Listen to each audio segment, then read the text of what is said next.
साल था 1971। एक नया देश जन्म लेने वाला था। भारत और पाकिस्तान एक ऐसे संघर्ष में भिड़ गए थे जो उपमहाद्वीप की नियति को बदल देगा। विशाल निर्दयी थार रेगिस्तान में एक लड़ाई होने वाली थी जिसने सैन्य इतिहास के पन्नों में अपना नाम दर्ज करवाया, लोंगेवाला का युद्ध। यह कोई साधारण मुकाबला नहीं था। यह 120 भारतीय सैनिकों के साहस का प्रमाण था जो संख्या में कहीं ज्यादा दुश्मन के हमले के खिलाफ डटे रहे। लोंगेवाला की लड़ाई सिर्फ जमीन या रणनीति की नहीं थी। यह उन लोगों की अदम्य भावना के बारे में थी जो अपनी जगह पर डटे रहे, भारत की आत्मा का प्रतीक बन गए। दांव बहुत ऊंचे थे। राजस्थान में क्षेत्र पर कब्जा करने की कोशिश में पाकिस्तान ने एक बड़ा हमला शुरू किया। उनका लक्ष्य रणनीतिक रूप से महत्वपूर्ण लोंगेवाला चौकी, जिस पर 23वीं बटालियन पंजाब रेजिमेंट की एक कंपनी तैनात थी, जिसका नेतृत्व दृढ़ निश्चयी मेजर कुलदीप सिंह चांदपुरी कर रहे थे। इसके बाद लगातार हमले और अटूट रक्षा की एक रात आई, हर मुश्किल के खिलाफ साहस की कहानी।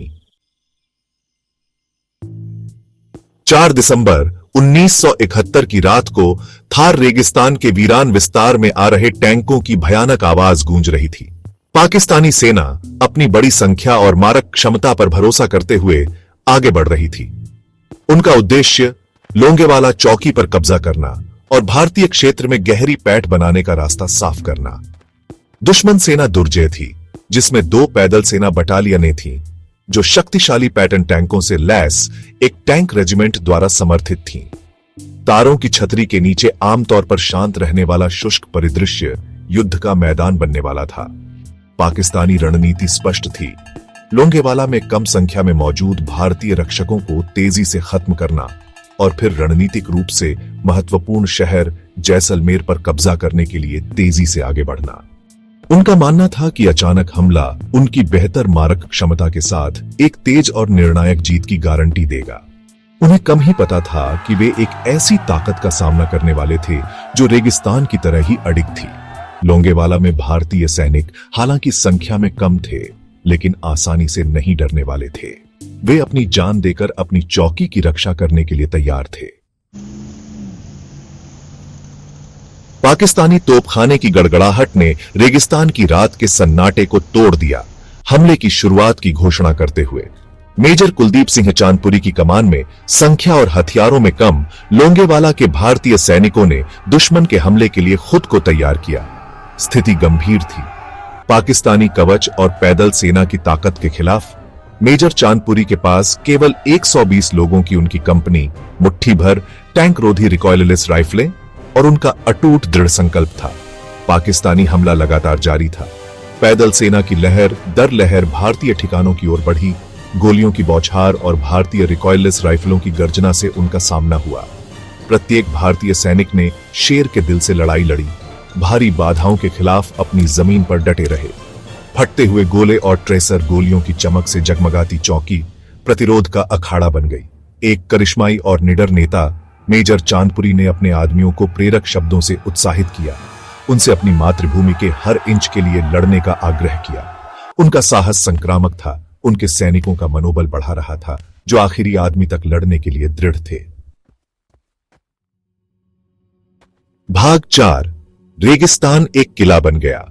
लोंगेवाला के भारतीय सैनिक हालांकि दुश्मन की संख्यात्मक श्रेष्ठता की कमी के बावजूद अपने इलाके के मालिक थे। उन्होंने रेगिस्तान के परिदृश्य का अपने लाभ के लिए उपयोग किया। रेत के टीलों को ही अपने सहयोगी में बदल दिया। मेजर चांदपुरी ने रणनीतिक रूप से अपने आदमियों और हथियारों को तैनात किया, अपनी सीमित मारक क्षमता को अधिकतम किया। समतल खुला इलाका, जिसके बारे में पाकिस्तानियों ने सोचा था कि उनके टैंकों के अनुकूल होगा, भ्रामक रूप से चुनौतीपूर्ण था। नरम रेत ने पाकिस्तानी कवच की गतिशीलता में बाधा डाली, जिससे वे भारतीय सैनिकों के लिए आसान निशाने बन गए। रेगिस्तान के हर इंच से परिचित भारतीय सैनिकों ने आगे बढ़ते दुश्मन पर अचानक हमला करने के लिए अंधेरे और लहरदार टीलों का इस्तेमाल किया। उन्होंने चालाक जाल और घात लगाए, पाकिस्तानी अग्रिम को धीमा कर दिया और भारी हताहत किया। युद्ध का मैदान दुश्मन के लिए एक घातक भूल भुलैया में बदल गया। उनकी बड़ी संख्या नजदीकी लड़ाई में एक फायदे से ज्यादा बाधा साबित हुई। भाग 5। पूर्वी आकाश में आग के पंख। जैसे ही सुबह हुई, युद्ध का रुख बदलने लगा। जेट इंजनों की गर्जना ने हवा को भर दिया। भारतीय वायुसेना के आगमन की सूचना दी। हॉकर हंटर लड़ाकू जेट घिरे हुए लोंगेवाला चौकी से बेताब कॉल का जवाब देते हुए रेगिस्तान के आकाश में चीखते हुए पाकिस्तानी सेना पर रॉकेट और तोप की आग का तूफान ला अनलीश दिया। भारतीय वायुसेना के पायलटों ने जमीन से एंटी एयरक्राफ्ट फायर का सामना करने के बावजूद असाधारण कौशल और बहादुरी का प्रदर्शन किया। हवाई हमले युद्ध में एक महत्वपूर्ण मोड़ थे। खुले रेगिस्तान में फंसे पाकिस्तानी टैंक और वाहन भारतीय विमानों के लिए बैठे हुए बत्तख थे। भारतीय वायुसेना के पायलटों ने सटीक बमबारी से दुश्मन के बख्तरबंद स्तंभों को नष्ट कर दिया, उनकी प्रगति को अराजक वापसी में बदल दिया। भाग 6 नायकों के युद्ध के मैदान पर सुबह होती है। जैसे ही सूरज लोंगेवाला चौकी पर उगा, युद्ध के मैदान पर लंबी परछाई डालते हुए पाकिस्तानी हार की असली हद स्पष्ट हो गई।